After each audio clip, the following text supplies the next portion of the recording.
Hello guys and welcome back for another tutorial. Today I will show you how to get legendary items in Archero 2.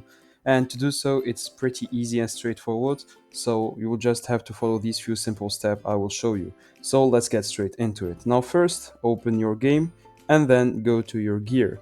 Now once you have opened your gear, go to blacksmith. So now once you have opened blacksmith, choose the equipment that you want to fuse to make it a higher level. So the idea here is to just fuse and fuse and fuse again and just up the item in levels until you find the legendary items. So this will take a bit of time and effort, maybe some money if you want to purchase the items directly from the shop, and I will go over that later in the video.